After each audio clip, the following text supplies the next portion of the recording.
Good morning folks, Steve Mearson here, Education Coordinator with Reach Out.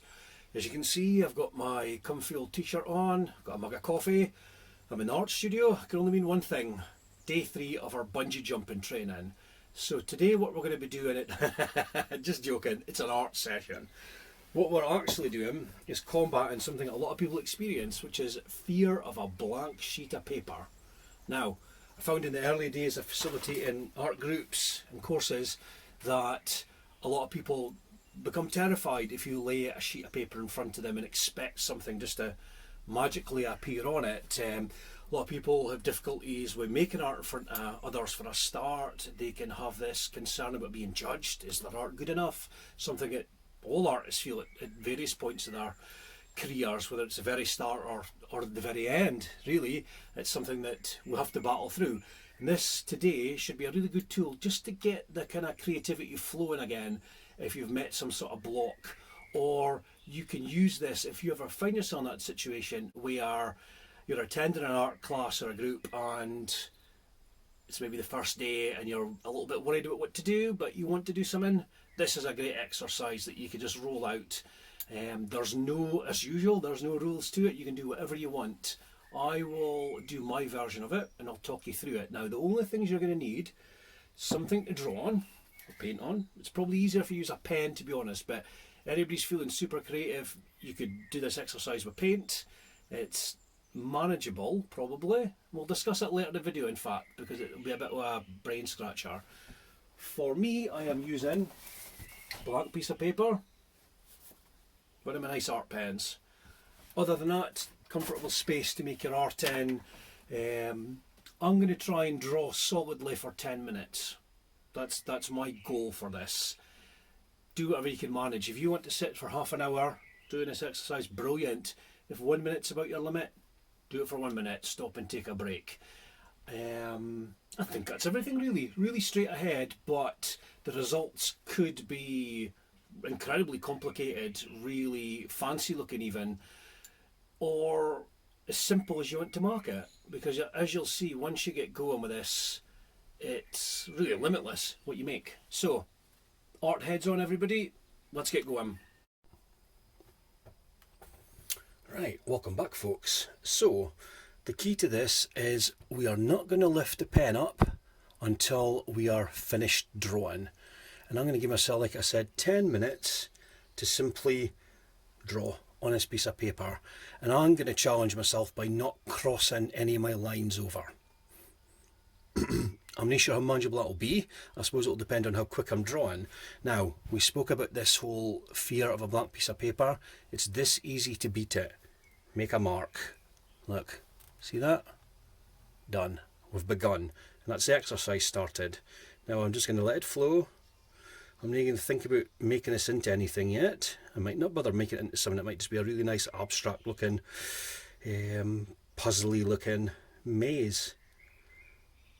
And the whole idea is just to be doing something, because what normally happens when you have some sort of block is it really restricts you from trying something new, because what you want to be making just isn't coming. And you it's really easy to forget that you didn't have to be doing this project, this piece of art that you're creating, whatever it might be you're stuck with. You can do other things at the same time, and a lot of people, myself included in the past, have got really hung up on this one thing I'm working on that isn't working, and I'll keep going back to it and it doesn't sit right, and it becomes a burden almost. Now, there's always a piece of paper or something to draw on available wherever I'm at. And what I started doing, if I was finding myself getting a bit stressed at some art, I'm going to move this line by the way so you can see what I've done. Look. So yeah, if I found myself getting a bit stressed at a piece of art, I would simply put it away in a cupboard. I would get a piece of paper and I would sit and doodle and draw. I would do little exercises like this. And sometimes that was enough really to get me feeling like I could approach my painting again. And sometimes some of the things that I made doing this sort of exercises actually made it into some of my final paintings. Maybe some kind of funny shapes, or a nice bit of design that I would incorporate somewhere. And it's literally that simple. It's a case of making as opposed to not making. I've got a good friend, Stevie, he's a teacher over in Italy, and he's got a catchphrase which is very simply, do it. So whenever he's needing something done, he's avoiding doing something, he's not feeling it for whatever reason, he just tells himself, do it. Because the opposite of that is not doing it, and that's what's causing him the stress. And I always adopt that whenever I'm feeling that sort of, why am I not doing something? I just do it. Or a version of it like this. Here we go. Now can you see? Now, I was maybe a bit adventurous saying I was never going to cross a line, because I've already sort of boxed myself in, but we could be really kind of clever with this and really gently follow some of these like kind of pathways, which I'll do right now. And I'll have to mention, by the way, this is really enjoyable to do. It's been a while since I've done it because my painting's been flowing really well, but always a pleasure to do something like this. And you could get the paints. Now, I mentioned at the start of this about how you could do this with paint, but I'm unsure how you would paint with a brush without it leaving the paper, but somehow still keep it topped up with paint.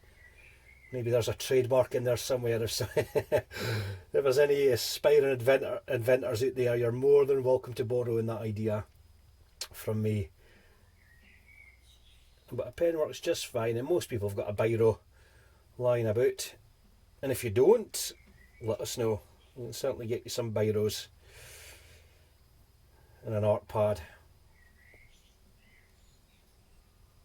Now, I've really done it now because I've gone into this bit and I'm stuck, so I'm just going to work my way out. This became some sort of strange intestinal maze. Oh me, I'm stuck here. Well, you know something, I always say no rules. There we go. I've broke him. What do you think about that? I've crossed my lines. And now we have full artistic freedom. We're away. Look.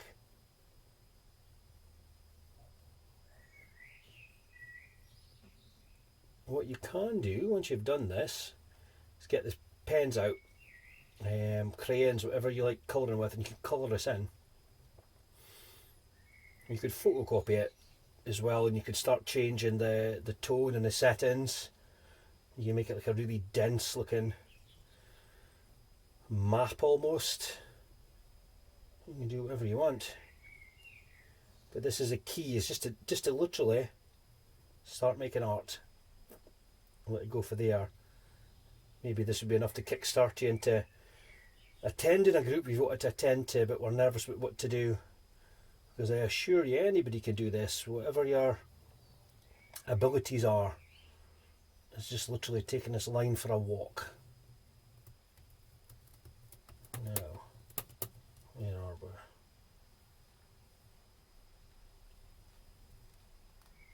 Crossing the line again, because there's a nice space here.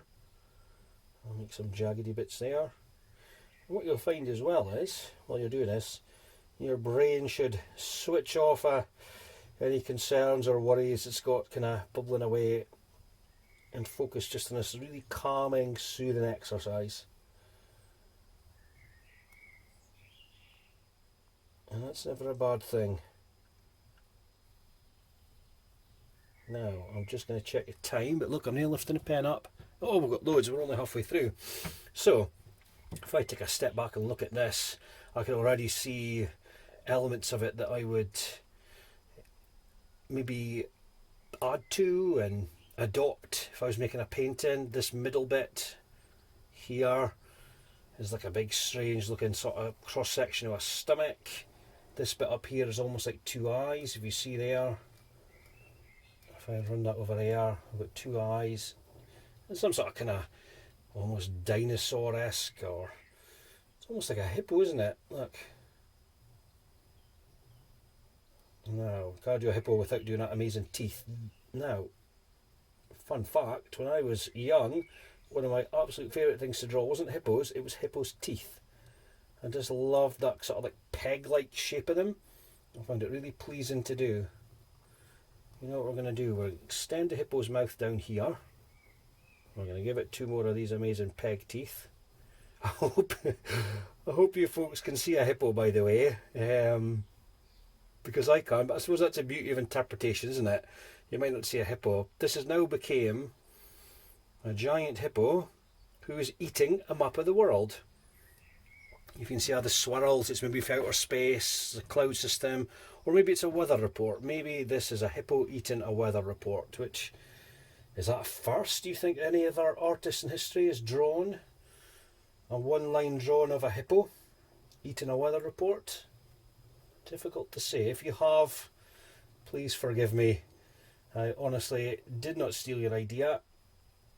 This just came as the art flowed. There we go, Topo's head. And so this is something that I would possibly paint. You can see the sort of colours I would use. Some blue at the bottom, like it's sitting in a river. Yeah. Easy as that. And hopefully what you're doing comes to life in some equally kind of odd and pleasing manner. And hopefully you found this as relaxing as I have. I'm going to check the time again, because as we know, once you get into it, time just disappears. Hours fly by. So I'm just going to have a wee check. 9 minutes, yeah. But 50 seconds to go. And what I'm going to do is, I think I'll give the hippo a pattern on his nose. Like this.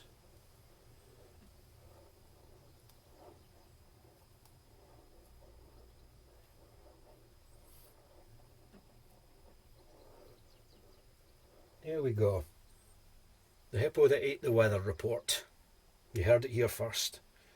Hope everybody enjoyed that little session. I hope it made good sense. You'll have seen the annotations in the video to fill in any of the blanks I've missed. And let us know how you got on as ever. I'm always keen to see everybody's finished results. Hope you enjoyed that, and I will see you all next week. Take care, folks.